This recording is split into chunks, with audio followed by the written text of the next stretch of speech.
So let's start introduction of biology. दोस्तों, अगर आप लोग चैनल पर नए हैं तो चैनल को सब्सक्राइब कर लीजिए और वीडियो को ज़्यादा से ज़्यादा शेयर कर लीजिए। इस चैनल के माध्यम से आप लोग को कंप्लीट तैयारी कराई जाएगी बिहार बोर्ड की। और आज की सेशन में हम लोग डिस्कस करने वाले हैं इंट्रोडक्शन ऑफ बायोलॉजी की, क्योंकि इंट्रोडक्शन ऑफ बायोलॉजी के बगैर चैप्टर स्टार्ट करना बहुत अच्छा नहीं होगा मेरे हिसाब से, क्योंकि जब आपका पिलर यानी कि बेस मजबूत होगा देन आप सभी चैप्टर पे इजीली मूव करेंगे तो आपके लिए अच्छा होगा। तो आज के सेशन में हम लोग इंट्रोडक्शन ऑफ बायोलॉजी करने वाले हैं। अब तक चैनल को सब्सक्राइब नहीं किया तो चैनल को सब्सक्राइब कर लीजिए और वीडियो को ज़्यादा से ज़्यादा शेयर कर दीजिए। देखिए, इंट्रोडक्शन की बात करें तो सबसे पहला जो आपको आना चाहिए वो चीज़ क्या है कि फर्स्ट ऑफ ऑल आपको ये क्लियर होना चाहिए कि बायोलॉजी होता क्या है। एकदम बेसिक से ले जाएंगे, क्योंकि इन छोटे चीज़ों से भी सवाल आपके एग्जाम में आ जाता है और 2025 के एग्जाम में भी सवाल आया था। कहाँ से आया था ये मैं आपको आगे बताऊंगा। तो सबसे पहला सवाल ये उठता है कि व्हाट इज बायोलॉजी, बायोलॉजी होता क्या है। तो बायोलॉजी की बात करें तो ये दो शब्द से मिलकर बना है, बायो प्लस लोगस। लोगस का मतलब होता है स्टडी, लोगस का मतलब क्या होता है स्टडी, और बायो का मतलब होता है लाइफ या लिविंग बींग्स, लाइफ या फिर लिविंग बींग्स। तो यहां से आपको ये समझ गया कि बायोलॉजी में हम लोग क्या करते हैं मेरे भाई, स्टडी ऑफ लाइफ या living beings is known as biology. ये हमारा क्या कहलाता है, बायोलॉजी कहलाता है। First of all biology clear है आपको एकदम कि स्टडी ऑफ लाइफ और लिविंग बींग्स जो है ये आपका क्या कहलाता है, बायोलॉजी कहलाता है। अब सवाल ये उठता है कि who is father of biology, biology के जो है फादर कौन है। तो फादर ऑफ बायोलॉजी की बात करें, फादर ऑफ बायोलॉजी तो वो है आपके एरिस्टोटल साहब, जिसे हिंदी में आप लोग अरस्तु के नाम से जानते हैं। वो कौन है, एरिस्टोटल साहब। एरिस्टोटल साहब क्या है, फादर ऑफ बायोलॉजी है। क्लियर है बात। तो बायोलॉजी का मतलब हुआ स्टडी ऑफ लाइफ या living being is known as biology. और फादर ऑफ बायोलॉजी की बात करें तो एरिस्टोटल, यानी कि सबसे पहले बायोलॉजी के बारे में जो चर्चा किया, प्लांट एनिमल्स के बारे में जिन्होंने चर्चा किया वो कौन है, एरिस्टोटल साहब है। दैट्स व्हाई हम लोग क्या कहते हैं, फादर ऑफ बायोलॉजी कहते हैं। अब ये बायोलॉजी जो शब्द है ये किसने दिया, यानी कि जो टर्म बायोलॉजी है, टर्म का मतलब क्या होता है, शब्द। ये जो वर्ड बायोलॉजी है वो किसने दिया, तो term biology is coined by Lamarck and Treviranus. ये है। अब हुआ क्या था ना कि 2025 के एग्जाम में जो सवाल आया था वहां पे पूछा था क्या कि who coined the word biology, और इन दोनों का नाम ऑप्शन में था ही नहीं, और नाम था किसका, एरिस्टोटल साहब का। नाम किसका था, एरिस्टोटल साहब का नाम था वहां पे। तो मोस्ट रिलेवेंट आंसर जो है हमारा एरिस्टोटल होता है, इस वजह से वहां पे एरिस्टोटल आंसर लगाना पड़ा, क्योंकि नहीं पता किस तरीके से उन लोगों ने क्वेश्चन को सेट किया था। क्लियर है बात। तो यहाँ पे इतना तक समझ में आ गया मेरे भाई, यहाँ तक क्लियर है ना। अब हम बायोलॉजी की बात करें तो बायोलॉजी को फर्दर हम लोग डिवाइड कर देते हैं दो अलग अलग ब्रांचेस में, और यहाँ पे मैं लिख देता हूँ कि बायोलॉजी को हम लोग क्या करते हैं, दो अलग अलग ब्रांचेस में हम लोग डिवाइड कर देते हैं। फर्स्ट जो है वो हमारा है बॉटनी, और दूसरा जो है वो हमारा क्या है, जूलॉजी। दूसरा क्या है, जूलॉजी। ठीक है। तो यहाँ पे हमने बताया आपको कि लॉजी जो है ये किस शब्द से आया है, लोगस, जिसका मतलब क्या होता है, स्टडी, जिसका मतलब क्या होता है, स्टडी। और आपने पढ़ा होगा कि जू का मतलब होता है, जू का मतलब होता है एनिमल। कौन मल, एनिमल, है ना। जू का मतलब क्या होता है, एनिमल होता है। तो जूलॉजी क्या हो जाएगा, study of animal, study of animal. ये क्या कहलाएगा आपका, जूलॉजी कहलाएगा। क्लियर है बात। और जो बायोलॉजी के फादर थे, याद रखिएगा मेरे बात को भाई, कि जो बायोलॉजी के फादर थे वही क्या है, जूलॉजी के भी फादर हैं, और इनका नाम क्या है, एरिस्टोटल। एरिस्टोटल साहब, यही जूलॉजी के भी क्या है, फादर है। नेक्स्ट है आपका बॉटनी। बॉटनी में हम लोग स्टडी करते हैं, यानी कि अध्ययन करते हैं, स्टडी ऑफ प्लांट। बॉटनी में हम लोग प्लांट के बारे में स्टडी करते हैं, यानी कि अध्ययन करते हैं। और इसके जो फादर है ना, फादर अगर हम इसकी बात करें तो इसके जो फादर है उनका नाम है थियोफरस्टस, है ना। स्पेलिंग एक बार चेक कर लीजिएगा, थियोफरस्टस जो है बॉटनी के फादर है। ठीक है, इसको एक बार स्पेलिंग को चेक कर लीजिएगा, थियोफरस्टस साहब का। ठीक है, तो ये बात जो है ओवरव्यू आपको बेसिक्स जो है बायोलॉजी की क्लियर होना चाहिए। यहाँ तक एकदम क्लियर है। अब नेक्स्ट जो बेसिक चीज है वो आपको पता होना चाहिए कि व्हाट इज सेल। सेल क्या होता है, क्योंकि हम जानते हैं आपको कवर है, आप पढ़ चुके हैं, लेकिन एक बार वापस से आपके माइंड में लाने के लिए ये इंट्रोडक्शन सेशन है। यहाँ से आपके माइंड में आ जाएगा, देन हम लोग आगे की तरफ मूव करेंगे। तो first of all we are discuss about cell. Cell क्या होता है, तो सेल के बारे में आप बेसिकली समझ सकते हैं कि it is structural and functional unit of life. Functional unit of life, ये क्या है, ये आपका स्ट्रक्चरल एंड फंक्शनल यूनिट है जीवन का। ठीक है, स्ट्रक्चर और फंक्शनल यूनिट है किसका, जीवन का। या फिर दूसरे भाषा में इसे हम लोग ऐसे भी लिखते हैं कि इट इज बेसिक और फंडामेंटल यूनिट ऑफ लाइफ, है ना। ये क्या है, बेसिक और फंडामेंटल यूनिट ऑफ लाइफ भी इसे हम लोग कहते हैं। यानी कि जीवन की जो शुरुआत होती है ना, जीवन की जो शुरुआत होती है किसी भी लिविंग ऑर्गेनिज्म की, वो किससे होता है, वो इसी सेल से स्टार्ट होता है। That's why it is also known as basic unit of life. Why it is known as structural, क्यों इसे हम लोग स्ट्रक्चरल कहते हैं मेरे भाई, क्योंकि जितने भी बॉडी स्ट्रक्चर है वो किसके डेवलप हुए हुए हैं, सेल से। बॉडी में जितना भी फंक्शन परफॉर्म हो रहा है उसके लिए कौन रिस्पॉन्सिबल है, सेल है। इस वजह से इसे structural and functional unit of life कहते हैं और बेसिक यूनिट ऑफ लाइफ कहते हैं। तो ये आपको बेसिक बात सेल के बारे में याद रखना है। यहाँ पे एक बात और याद रख सकते हैं कि जो हमारे पास एनिमल सेल होते हैं, एनिमल सेल होते हैं, उनमें क्या क्या होता है, तो एनिमल सेल्स में यूकैरियोट सेल की बात कर रहे हैं, यूकैरियोटिक में यहाँ पे आपको सेल मेम्ब्रेन देखने को मिलता है, सेल मेम्ब्रेन, न्यूक्लियस, साइटोप्लाज्म, फिर उसके अलावा आपको कई सारे सेल ऑर्गेनेल देखने को मिलेंगे, है ना। सेल ऑर्गेनेल देखने को मिलेगा, फॉर एग्जांपल आपको माइटोकॉन्ड्रिया दिखेगा, माइटोकॉन्ड्रिया, है ना। उसके अलावा और भी कई सारे ऑर्गेनेल देखने को मिलेगा, ईआर देखने को मिलेगा। तो ये एक बेसिक ओवरव्यू आपको दे रहे हैं जिसे हम लोग सेल ऑर्गेनेल कहते हैं। ठीक है, यहाँ पे समझना क्या, ये तो एनिमल सेल का बात हो गया ना। हम प्लांट सेल्स में आपको बताना ये चाह रहे हैं कि जो प्लांट सेल होता है मेरे भाई, उनमें क्या होता है, ये सेल मेम्ब्रेन हो गया, न्यूक्लियस हो गया। ठीक है, सेल मेम्ब्रेन के बाहर, प्लांट सेल में सेल मेम्ब्रेन के बाहर एक और लेयर होता है, इसको हम लोग कहते हैं सेल वॉल। तो सेल वॉल जो है ये प्रेजेंट होता है प्लांट सेल में और एब्सेंट होता है एनिमल सेल में। याद रखिएगा कि एनिमल सेल में एब्सेंट होता है क्या, सेल वॉल। सेल वॉल जो है वो आपका एब्सेंट होता है किसमें, एनिमल सेल में। प्लांट सेल में प्रेजेंट होता है। आगे हम लोग डिटेल में बात करेंगे किसका बना होता है और भी किसमें प्रेजेंट होता है। तो ये बेसिक बातें आपको याद रखनी है सेल के बारे में। ठीक है, यहाँ तक क्लियर है।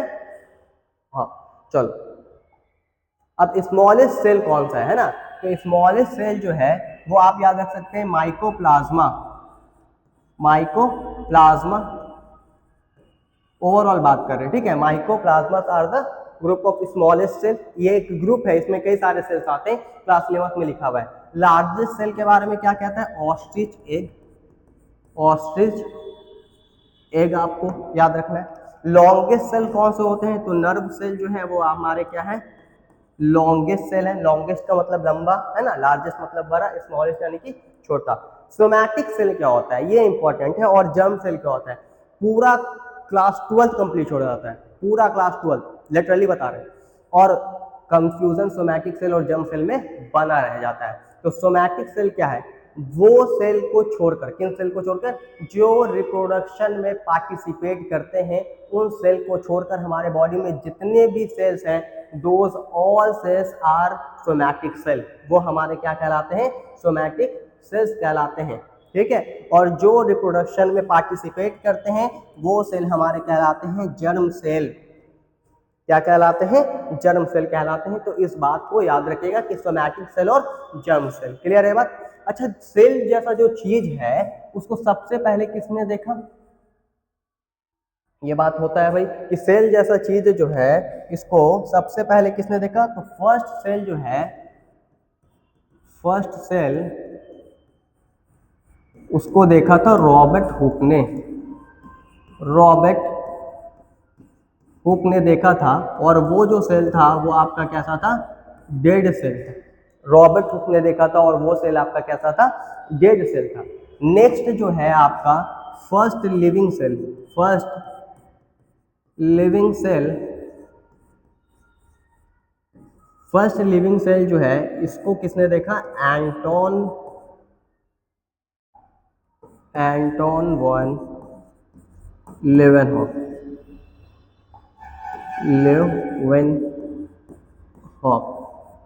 स्पेलिंग रीचेक कर लेना आल्सो, क्योंकि इस तरीके का नाम है एंटोन वैन लेवेनहॉक। नाम बस याद रखना, ठीक है। First living cell Anton van Leeuwenhoek ने देखा। फर्स्ट सेल जो कि रॉबर्ट हुक ने देखा था वो कैसा था? डेड था। अच्छा, ये भी पूछ सकता है तुमसे कि न्यूक्लियस का डिस्कवरी किसने किया? न्यूक्लियस को किसने देखा?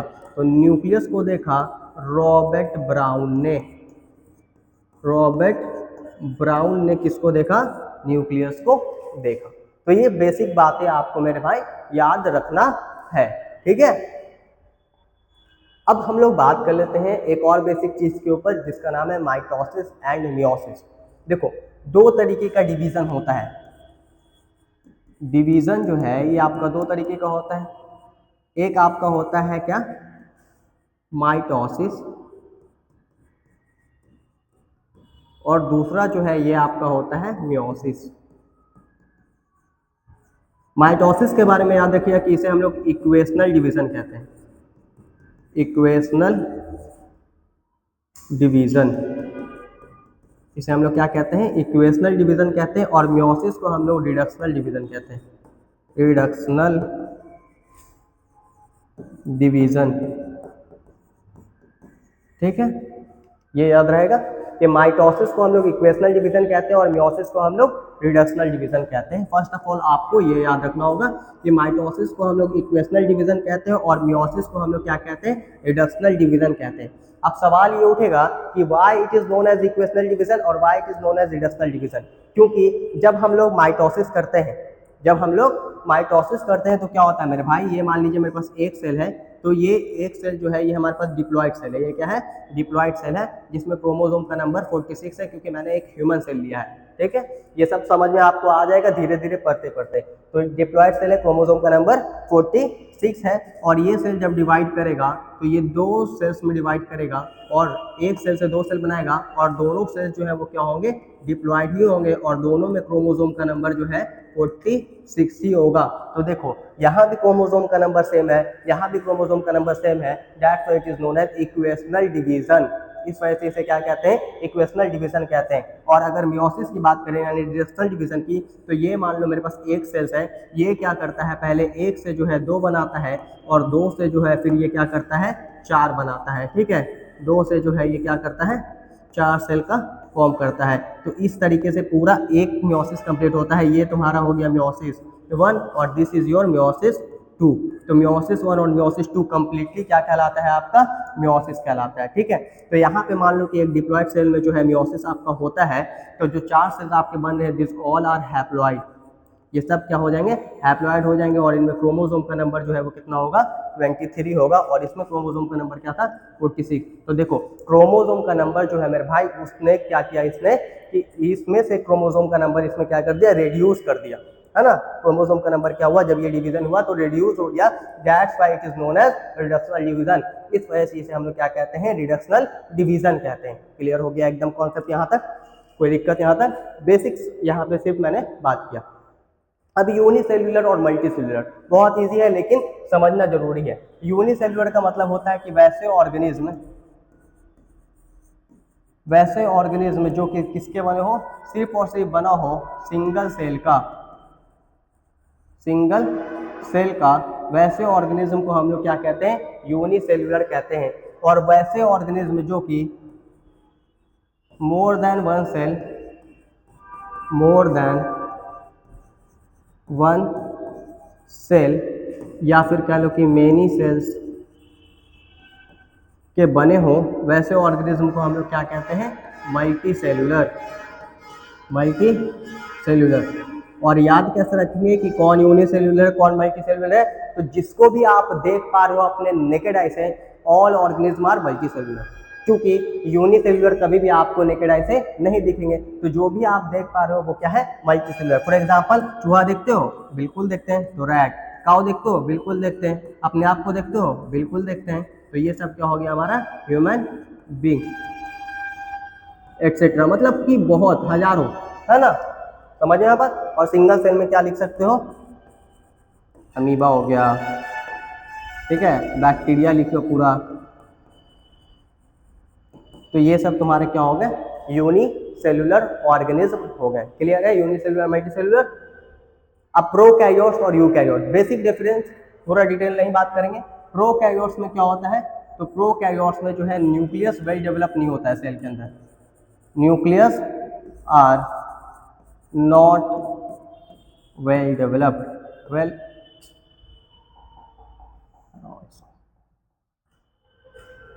न्यूक्लियस जो है are not well developed, nucleus जो है वो वेल डेवलप्ड नहीं होते हैं। उसके अलावा एक पॉइंट और याद रख सकते हो कि यहाँ पे membrane bound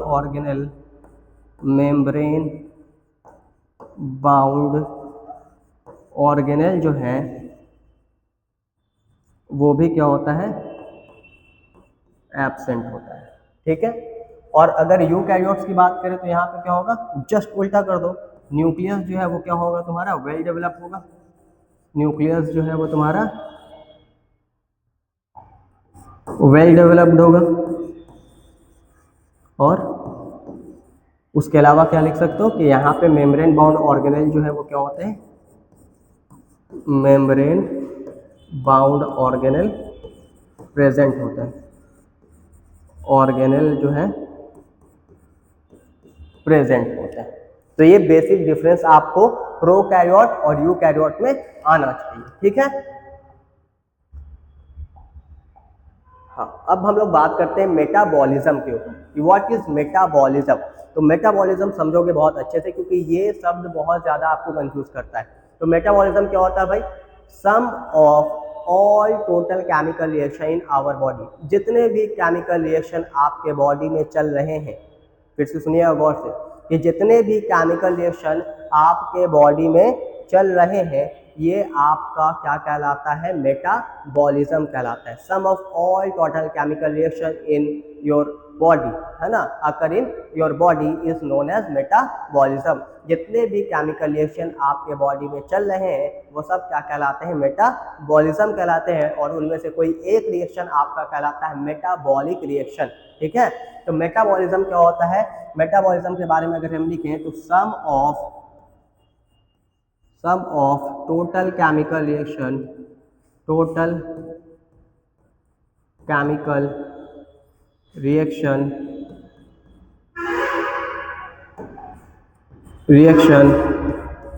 occur in our body, ये हमारा क्या कहलाता है, मेटाबॉलिज्म कहलाता है ना। This is what, this is metabolism. और इसमें से कोई एक रिएक्शन जो है वो हमारा कहलाता है मेटाबॉलिक रिएक्शन, मेटाबॉलिक रिएक्शन। आगे आप लोग और पढ़िएगा, बता देते हैं यहीं पे बेसिक कि मेटाबॉलिज्म फर्दर जो है डिवाइड हो जाता है दो पार्ट में। एक आपका होता है कैटाबॉलिज्म, कैटाबॉलिज्म, और एक आपका होता है एनाबॉलिज्म, एनाबॉलिज्म। ठीक है, तो कैटाबॉलिज्म में क्या होता है और एनाबॉलिज्म में क्या होता है। कैटाबॉलिज्म में एक बड़ा सा मॉलिक्यूल या कंपाउंड टूटता है छोटे छोटे पार्ट्स में, और एनाबॉलिज्म में क्या होता है कि छोटे छोटे सब्सटेंस से जुड़कर एक बड़ा सा सब्सटेंस बनाते हैं। एकदम इजी वे में याद रखना है कि कैटाबॉलिज्म में बड़ा सब्सटेंस छोटे सब्सटेंस में टूटता है, ब्रेक डाउन, कैटा मतलब कैटा है ना, कटा, कट के क्या हुआ छोटे छोटे पार्ट में हो गया, और एनाबॉलिज्म जुट जुट के बड़ा बन गया। क्लियर है बात। तो ये हुआ कैटाबॉलिज्म और एनाबॉलिज्म। क्लियर है। और metabolism sum of total chemical reaction occur in our body, ये क्या कहलाता है, मेटाबॉलिज्म कहलाता है। उसमें से कोई एक रिएक्शन जो है वो कहलाता है मेटाबॉलिक रिएक्शन। Very important.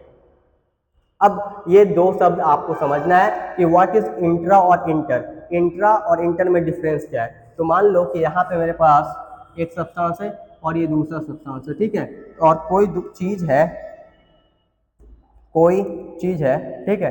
अब कोई चीज जो है इन दोनों के अगर बीच में है तो ये क्या कहलाएगा, बताओ, ये क्या कहेगा, ये क्या कहलाएगा, ये कहलाएगा इंटर। इंटर माने बीच में। जैसे मैट्रिक और फिर कॉलेज लाइफ के बीच में क्या आता है, इंटर आता है। उसी तरीके से कि दो चीजों के बीच में जो है वो क्या कहलाता है, इंटर कहलाता है। और किसी चीज के अंदर, याद रखिएगा, किसी चीज के अंदर जो है वो क्या कहलाता है तुम्हारा, किसी चीज के अंदर तुम्हारा कहलाता है इंट्रा।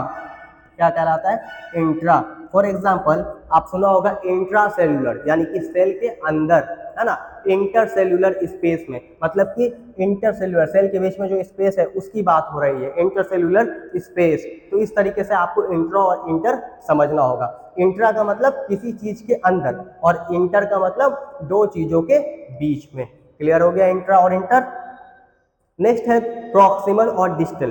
किसी भी चीज का दो एंड होता है। फॉर एग्जांपल इसी का देख लो, तो इसका दो एंड है ना, तो इसका जो एंड है, एक एंड आपका प्रॉक्सिमल कहलाता है, दूसरा डिस्टल। अब कौन प्रॉक्सिमल है कौन डिस्टल है ये समझना है ना। तो वो एंड देखो यहाँ पे मेरा हाथ, वो एंड जो कि किसी से अटैच हो, जो एंड क्या हो, अटैच हो, वो एंड कहलाता है प्रॉक्सिमल एंड। और जो एंड फ्री है वो एंड कहलाता है डिस्टल एंड। वो क्या कहलाता है आपका, डिस्टल एंड। तो ये हमारा प्रॉक्सिमल एंड हो गया और ये हमारा क्या हो गया, डिस्टल एंड। फॉर एग्जांपल मान लीजिए कि अगर हम आपके रूम का ही एग्जांपल लें, तो यहाँ पे ये आपका मान लीजिए रूम है, ठीक है, और यहाँ पे आपके रूम में जो है इस तरीके से फैन जो है लगा हुआ है, ठीक है। तो आपको बताना है कि ये वाला जो एंड है ए और ये वाला एंड, बताओ इन दोनों में से प्रॉक्सिमल एंड क्या होगा। तो हमने क्या बताया कि वो एंड जो कि किसी से जुड़ा हुआ है वो एंड कहलाता है आपका प्रॉक्सिमल एंड, मतलब ए जो है कहलाएगा आपका प्रॉक्सिमल एंड, और वो एंड जो कि फ्री एंड है वो कहलाता है आपका डिस्टल एंड। तो ये आपका बेसिक हो गया प्रॉक्सिमल और डिस्टल, ठीक है। चलिए खत्म हो गया। तो ये सभी आपके क्या थे, बेसिक्स थे, इंपॉर्टेंट बेसिक्स थे। इसको आपको अच्छे से समझना है, अच्छे से करना है। मिलते हैं नेक्स्ट सेशन में। थैंक यू, धन्यवाद।